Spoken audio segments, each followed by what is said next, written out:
नमस्कार। आप देख रहे हैं महाराष्ट्र का साप्ताहिक मौसम पूर्वानुमान का बुलेटिन। मैं हूं देवेंद्र त्रिपाठी। महाराष्ट्र में 18 से लेकर 24 जुलाई के बीच कैसा मौसम रहेगा, इस वीडियो में समझने का प्रयास करेंगे। दोस्तों, महाराष्ट्र के ऊपर इस बार मॉनसून आने के बाद से अब तक काफी ज्यादा उतार चढ़ाव दिखा रहा है। महाराष्ट्र में बहुत जल्दी एंट्री किया था, मुंबई के बिल्कुल करीब पहुंच गया था। 4 दिन में 4 जून को केरल में पहुंचा, 8 जून तक दक्षिण में यहाँ पर रायगढ़ तक पहुंच गया था, मुंबई के ठीक दक्षिण तक। और उम्मीद थी कि सामान्य समय सीमा जो मुंबई में पहुंचने की है 10-11 जून के आसपास, उस समय तक पहुंच गया जाएगा, लेकिन बहुत विलंब हुआ और लगभग 22-23 जून को जाकर के मुंबई में इसका प्रवेश हुआ और बाकी जगहों पर। लेकिन मुंबई में आने के बाद से मुंबई समेत उत्तर पश्चिमी महाराष्ट्र और कोंकण गोवा का पूरा रीजन ये प्रभावित हुआ और सभी जगहों पर बहुत जमकर बरसात हुई जुलाई के पहले सप्ताह तक।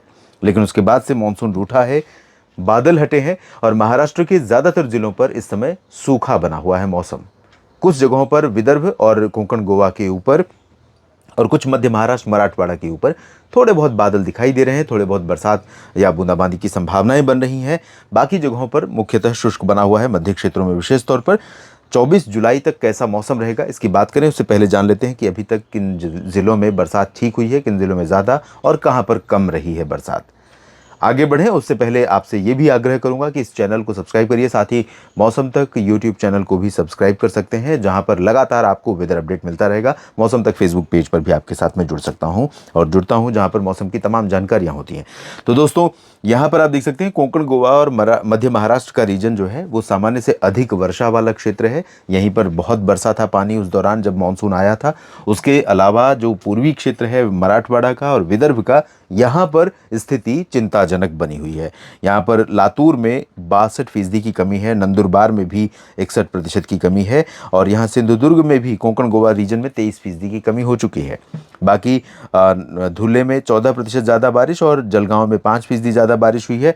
और इसके बाद हम देखते हैं यहाँ पर गोंदिया में 72% अधिक वर्षा रिकॉर्ड की गई है, संभाजीनगर में 32% ज़्यादा बारिश हुई है और अहिल्यानगर में 51, और उसके बाद नासिक 114, पालघर 130 और ठाणे 75, मुंबई 118, मुंबई सबर्बन और मुंबई सिटी 105 और रायगढ़ 86% ज़्यादा, जबकि 160 पुणे में ज़्यादा हुई है 160% और सतारा में 142, रत्नागिरी में 27% ज़्यादा बारिश रिकॉर्ड की गई है, सांगली में 58 और कोल्हापुर में 33। इसके अलावा बाकी सभी जगहों पर आप देखें, चाहे वो नागपुर हो, यवतमाल हो, भंडारा, गोंदिया, चंद्रपुर, गढ़चिरौली और इधर लातूर के साथ बीड़, जालना, हिंगोली, धाराशिव, इन सभी भागों में कमी रही है बरसात में पूरे सीज़न में 1 जून से लेकर 18 जुलाई तक। और अब दोस्तों चांसेस ये हैं कि एक कम दबाव का क्षेत्र बंगाल की खाड़ी से उठ के ओडिशा के उत्तरी जिलों और साथ में झारखंड, पश्चिम बंगाल के ऊपर से उत्तर पश्चिमी दिशा में आगे बढ़ रहा है। इससे पहले भी जब बरसात तेज हुई थी तो उस समय भी बंगाल की खाड़ी से लो प्रेशर आया था, लेकिन अब ये सिस्टम महाराष्ट्र की तरफ, गुजरात की तरफ ना आकर के थोड़ा उत्तर की तरफ जाएगा, तो महाराष्ट्र पर बहुत ज़्यादा प्रभाव रहने की आशंका है, संभावना नहीं है। उम्मीद है कि थोड़ी बारिश बढ़ रही है।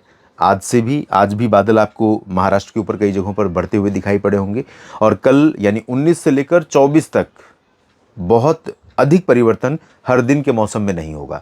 विदर्भ में थोड़े बहुत बादल इधर बढ़ेंगे, चांसेस रहेंगे, माफ़ कीजिएगा ये पंजाब आ गया, और यहाँ पर विदर्भ में थोड़े बहुत बादल बढ़ेंगे और विदर्भ में भंडारा, गोंदिया, चंद्रपुर, नागपुर, गढ़चिरौली, यवतमाल, वर्धा, यहाँ पर कुछ इलाकों में हल्की वर्षा हो सकती है और थोड़ी बहुत बारिश की संभावना नासिक और धुले, नंदुरबार, जलगांव से लेकर पालघर, अहिल्यानगर, ठाणे और रायगढ़, पुणे समेत सतारा, सांगली, कोल्हापुर, सोलापुर और रत्नागिरी, सिंधुदुर्ग यहाँ पर रहेगी।